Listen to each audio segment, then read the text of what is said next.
बोलो भागवत भगवान की जय। श्रीमद् भागवत महापुराण प्रथम स्कंद 7वां अध्याय।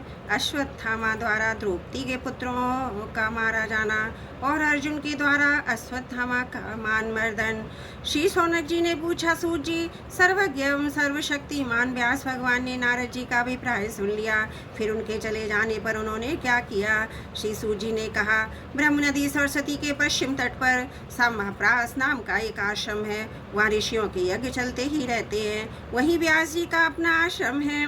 उसके चारों ओर बेर का सुंदर वन है। उस आश्रम में बैठकर उन्होंने आचमन किया और स्वयं अपने मन को समाहित किया। उन्होंने भक्ति योग के द्वारा अपने मन को पूर्णतया एकाग्र और निर्मल करके आदि पुरुष परमात्मा और उनके आश्रय से रहने वाली माया को देखा।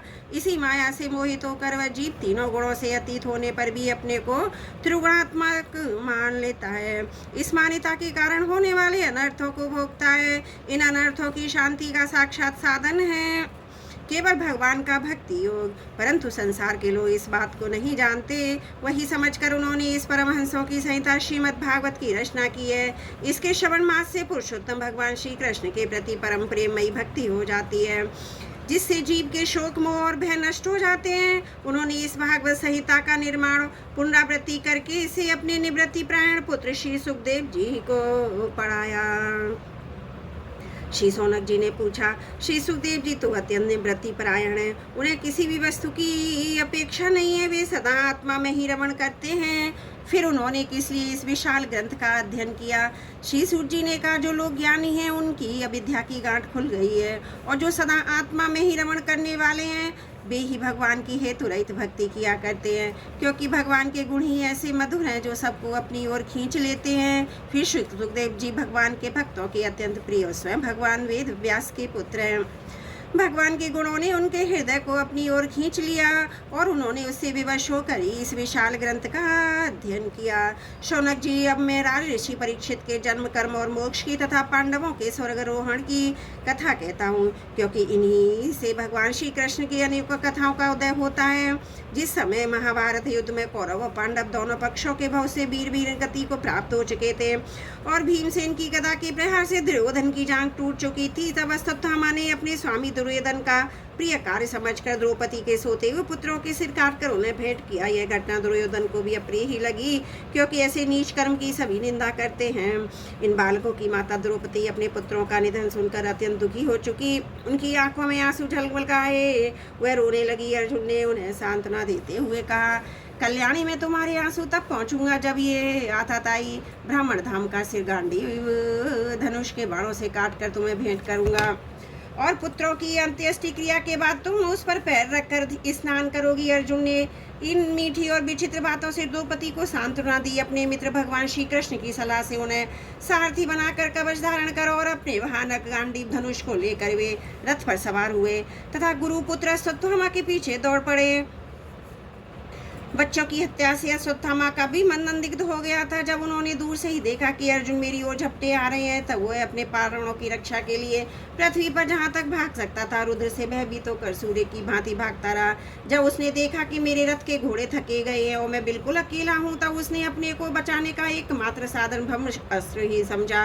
यद्यपि उसे ब्रह्मास्त्र की लुटाने की विधि मालूम न थी, फिर भी प्राण संकट देखकर उसने आचमन किया। ध्यानस्थ होकर ब्रह्मास्त्र का संधान किया। उस अस्त्र से सब दिशाओं में एक बड़ा प्रचंड तेज फैल गया। अर्जुन ने देखा कि अब तो मेरे प्राणों पर ही आ बनी है। तब उन्होंने श्री कृष्ण से प्रार्थना की। अर्जुन ने कहा, श्री कृष्ण, तुम सच्चिदानंद स्वरूप परमात्मा हो, तुम्हारी शक्ति अनंत है। तुम ही भक्तों को अभय देने वाले हो, जो संसार की धधकती हुई आग में जल रहे हैं। उन जीवों को उससे उबारने वाले एकमात्र तुम ही हो। तुम प्रकृति से मेरे रहने वाले आदि पुरुष साक्षात परमेश्वर हो। अपनी चित शक्ति स्वरूप शक्ति से बहिरंग एवं त्रिगुणमयी माया को दूर भगाकर अपने अद्वितीय स्वरूप में स्थित हो। वही तुम अपने प्रभाव से माया मोहित जीवों के लिए धर्मादि रूप कल्याण का विधान करते हो। तुम्हारा ये अवतार पृथ्वी का भार हरण करने के लिए, तुम्हारे अनन्य प्रेमी भक्तजनों के निरंतर स्मरण ध्यान करने के लिए है। स्वयं प्रकाशमय स्वरूप श्री कृष्ण यह भयंकर तेज सब ओर से मेरी ओर आ रहा है। ये क्या कहाँ से क्यों आ रहा है इसका मुझे बिल्कुल पता नहीं है। भगवान ने कहा अर्जुन ये अश्वत्थामा का चलाया हुआ ब्रह्मास्त्र है। ये बात समझ लो कि प्राण संकट उपस्थित होने से इससे प्रयोग तो कर दिया है, परंतु वह इसे अस्त्र को लौटाना नहीं जानता। किसी भी दूसरे अस्त्र में इसकी दंबा देने की शक्ति नहीं है। तुम शास्त्रास्त्र विद्या को भली भांति जानते ही हो। ब्रह्मशस्त्र तेज से ही इस ब्रह्मशस्त्र की प्रचंड आग को बुझा दो। सूत जी कहते हैं अर्जुन विपक्षी वीरों की मारने से बड़े प्रवीण थे। भगवान की बात सुनकर उन्होंने आचमन किया और भगवान की परिक्रमा करके ब्रह्मशस्त्र के निवारण के लिए ब्रह्मशस्त्र का ही संधान किया। बाणों से वेष्टित उन दोनों ब्रह्मशस्त्रों के तेज प्रलयकालीन सूर्य एवं अग्नि के समान आपस में टकराकर सारे आकाश और दिशाओं में फैल गए और बढ़ने लगे। तीनों लोकों को जलाने वाली उन दोनों अस्त्रों की बड़ी हुई लपटों से प्रजा जलने लगी और उसे देखकर सबने यही समझा कि प्रलयकाल की सार्वंतक अग्नि है। उस आग में प्रजा का और लोगों का नाश होते देखकर भगवान की अनुमति से अर्जुन ने इन दोनों को ही लौटा दिया। अर्जुन की आंखें क्रोध से लाल लाल हो रही थी। उन्होंने झटपट उस क्रूर अश्वत्थामा को पकड़ लिया और जैसे कोई रस्सी से बशु को बांध ले वैसे ही बांध लिया। अश्वत्थामा को बलपूर्वक बांधकर अर्जुन ने जब शिविर की ओर से ले जाना चाहा तब उससे कमल नयन भगवान श्री कृष्ण ने कुपित होकर कहा, अर्जुन इस ब्राह्मण धाम को छोड़ना ठीक नहीं है, इसको तो मार ही डालो।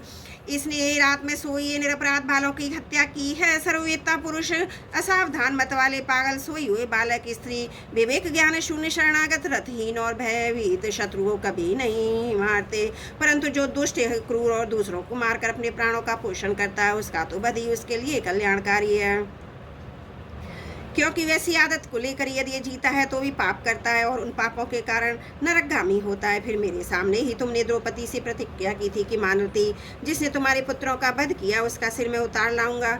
इस पापी कुलंकार आतताई ने तुम्हारे पुत्रों का वध किया है, अपने स्वामी दुर्योधन को भी दुख पहुंचाया है, इसलिए अर्जुन इसे मार ही डालो। भगवान श्री कृष्ण ने अर्जुन की धर्म की परीक्षा लेने के लिए इस प्रकार प्रेरणा की, परंतु अर्जुन का हृदय महान था।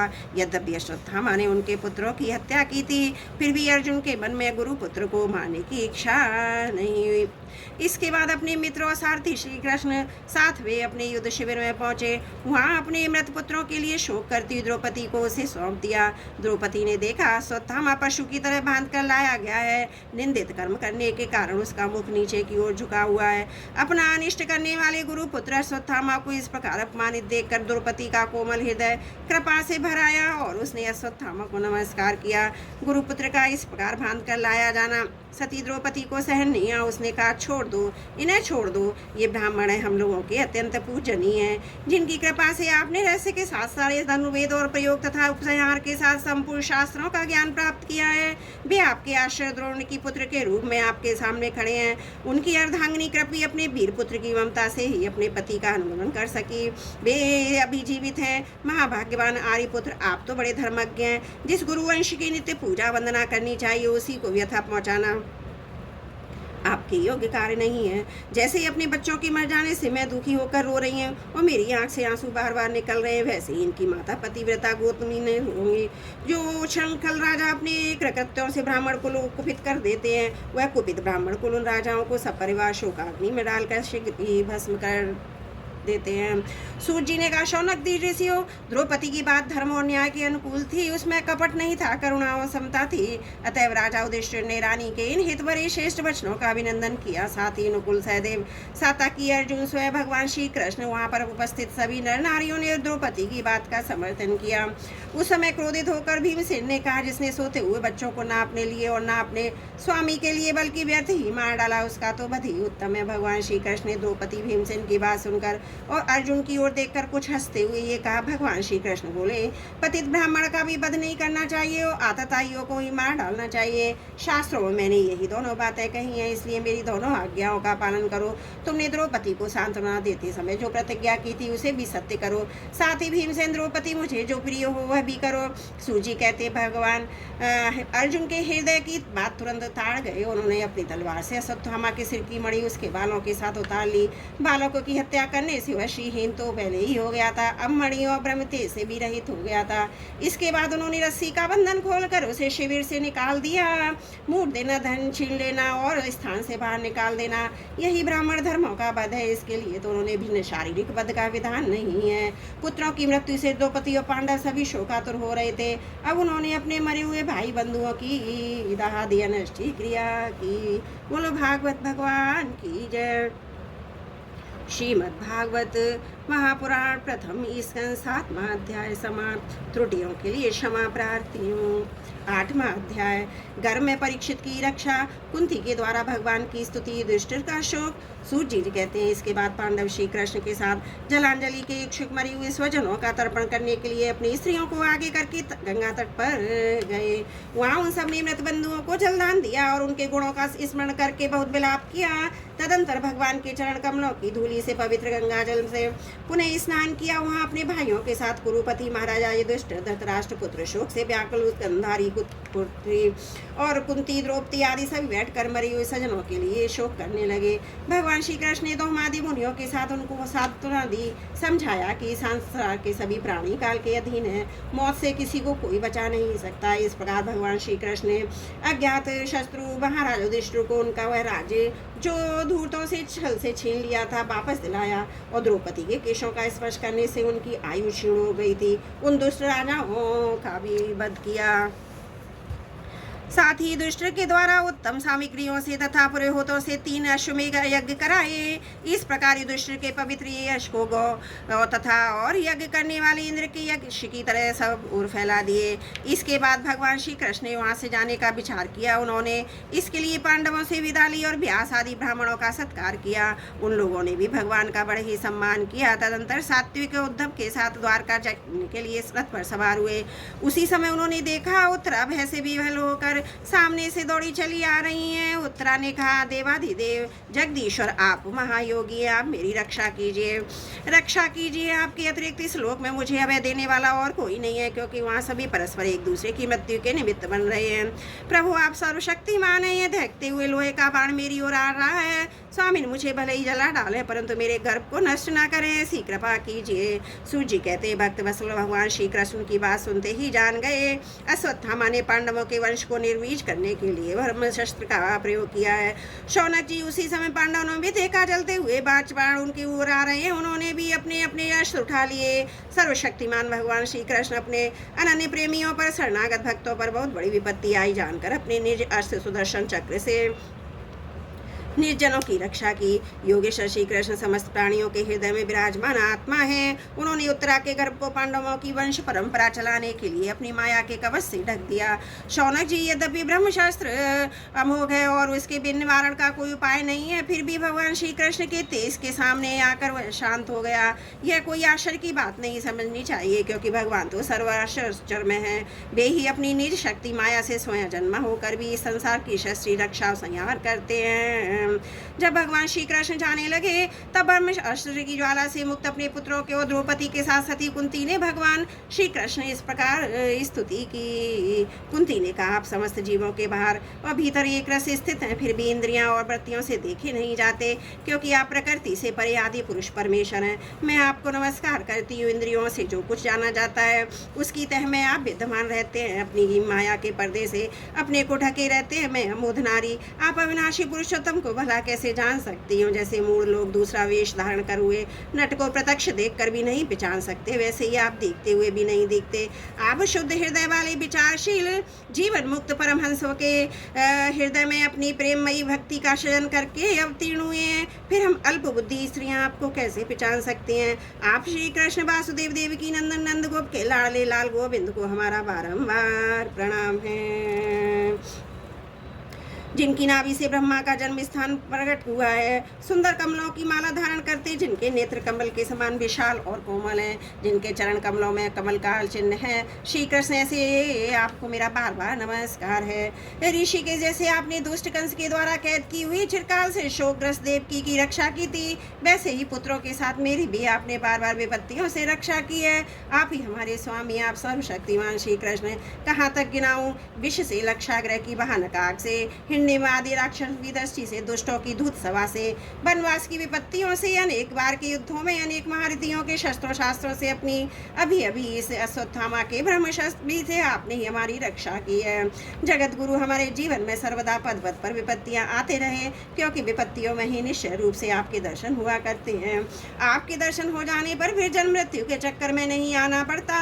ऊंचे कुल में जन्म, ऐश्वर्य, विद्या, संपत्ति के कारण जिसका घमंड बढ़ रहा है, वह मनुष्य तो आपका नाम भी नहीं ले सकता, क्योंकि आप तो उन लोगों को दर्शन देते हैं जो अकिंचन है। आप निर्धनों के परम धन है। माया का प्रपंच आपका स्पर्श भी नहीं कर सकता। आप अपने आप में ही विहार करने वाले परम शांत स्वरूप हैं। आप ही केवल मोक्ष के अधिपति हैं। आपको मैं बारंबार प्रणाम करती हूँ। मैं आपको अनादि अनंत सर्वव्यापक, सबके नियंता, काल रूप परमेश्वर समझती हूँ। संसार के समस्त पदार्थ और प्राणी आपस में टकराकर विषमता के कारण परस्पर विरुद्ध हो रहे हैं, परंतु वो आप तो समान रूप से विचर रहे हैं। भगवान, आप जब मनुष्यों की सी लीला करते हैं तब आप क्या करना चाहते हैं यह कोई नहीं जानता। आपका कोई प्रिय ना प्रिय, आपके संबंध में लोगों की बुद्धि विषम हुआ करती है। आप विश्व के आत्मा हैं, विश्व रूप है। ना आप जन्म लेते हैं, ना कर्म ही करते हैं, फिर भी पशु पक्षी मनुष्य ऋषि जलचर आदि में आप जन्म लेते हैं। उन्हीं योनियों के अनुरूप दिव्य कर्म भी करते हैं। यह आपकी लीला ही तो है। जब बचपन में आपने दूध की मटकी फोड़कर यशोदा मैया को खिंचा दिया था और उन्होंने आपके बांधने के लिए हाथ में रस्सी ली थी, तब आपकी आंखों में आंसू झलक आए थे। काजल का पोलों पर बह रहा था, नेत्र चंचल हो रहे थे। भय की भावना से आपने अपने मुख को नीचे की ओर झुका लिया था। आपकी उस दशा का लीला छवि का ध्यान करके मैं मोहित हो जाती हूँ। भला जिसने भय भी मानता है, उसकी यह दशा। आपने अजन्मा होकर भी जन्म क्यों लिया है, इसका कारण बतलाते हुए कोई महापुरुषों कहते हैं, जैसे मलयाचल की कीर्ति का विस्तार करने के लिए उसमें चंदन प्रकट होता है, वैसे ही अपने प्रिय भक्त पूर्ण श्लोक द्वारा यदु की कीर्ति का विस्तार करने के लिए आपने उनके वंश में अवतार ग्रहण किया है। दूसरे लोग यों कहते हैं कि वसुदेव और देवकी ने पूजन में सुतपाओ कृष्ण के रूप में अपने ही वरदान प्राप्त किया था, इसलिए आप अजन्मा होते भी जगत के कल्याण और दैत्यों के नाश के लिए उनके पुत्र बने हैं। कुछ और लोग तो ये कहते हैं कि पृथ्वी दैत्यों के अत्यंत भार से समुद्र में डूबने हुए जहाज की तरह डगमगा रही थी, पीड़ित हो रही थी। तब ब्रह्मा की प्रार्थना से उसका भार उतारने के लिए ही आप प्रकट हुए हैं। कोई महापुरुष यूं कहते हैं कि जो लोग इस संसार में अज्ञान, कामना, कर्मों के बंधन में जकड़े हुए पीड़ित हो रहे हैं, उन लोगों के लिए श्रवण और स्मरण करने वाले विचार से ही आपने अवतार ग्रहण किया है। भक्तजन बार बार आपके चरित्र का श्रवण, गान, कीर्तन, स्मरण करके आनंदित होते रहते हैं। वे ही अविलंब आपके उस चरण कमल का दर्शन कर पाते हैं जो जन्म मृत्यु के प्रभाव को सदा के लिए रोक देता है। भक्त वांछा कल्पतरु प्रभु, क्या आप अपने आश्रितों संबंधी हम लोगों को छोड़कर जाना चाहते हैं? आप जानते हैं कि आपके चरण कमलों के अतिरिक्त हमें और किसी का सहारा नहीं है। पृथ्वी के राजाओं के तो हम यूं ही विरोधी हो गए। जैसे जीव के बिना इंद्रियां शक्तिहीन हो जाती हैं, वैसे ही आपके दर्शन बिना दिवंशियों के हमारे पुत्र पांडवों के नाम और रूप का अस्तित्व ही क्या रह जाता है। गदाधर आपके विलक्षण चरण चिन्हों से चिन्हित है। कुरु जांगल देश की भूमि आज जैसी शोभावान हो रही है, वैसी आपके चले जाने के बाद न रहेगी। आपकी दृष्टि के प्रभाव ही यह देश पकी हुई फसल और लता वृक्षों से समृद्ध हो रहा है। ये वन, पर्वत, नदी और समुद्र भी आपकी दृष्टि से ही वृद्धि को प्राप्त हो रहे हैं। आप विश्व के स्वामी हैं, विश्व की आत्मा हैं, विश्व रूप हैं। यदुवंशियों और पांडवों में मेरी बड़ी ममता हो गई है। आप कृपा करके स्वजनों के साथ जुड़े हुए इस स्नेह की दृढ़ फांसी को काट दीजिए। श्री कृष्ण जैसी गंगा की अखंड धारा समुद्र में गिरती रहती है, वैसी ही मेरी बुद्धि किसी दूसरी ओर न जाकर आपसे ही निरंतर प्रेम करती रहे। श्री कृष्ण अर्जुन के प्यारे सखा यदुवंशी शिरोमणि, आप पृथ्वी के भारे रूप राजवेशधारी दैत्यों को जलाने के लिए अग्नि स्वरूप हैं। आपकी शक्ति अनंत है गोविंद। आपका यह अवतार गौ, ब्राह्मणों, देवताओं का दुख मिटाने के लिए ही है। योगेश्वर चराचर के गुरु भगवान, मैं आपको नमस्कार करती हूँ। सूर्य जी कहते हैं, इस प्रकार कुंती ने बड़े मधुर शब्दों भागवतों में भगवान की अधिकांश लीलाओं का वर्णन किया। यह सब सुनकर भगवान श्री कृष्ण अपनी माया से उसे मोहित करते हुए ये मंद मंद मुस्काने लगे। उन्होंने कुंती से कह दिया, अच्छा ठीक है, और रथ के स्थान से भी हस्तिनापुर लौट आए। वहाँ कुंती और सुभद्रा आदि देवियों से विदा लेकर जब वे जाने लगे तब राजा युधिष्ठिर ने बड़े प्रेम से उन्हें रोक लिया। राजा युधिष्ठिर को अपने भाई बंधुओं के मारे जाने का बड़ा शौक हो रहा था।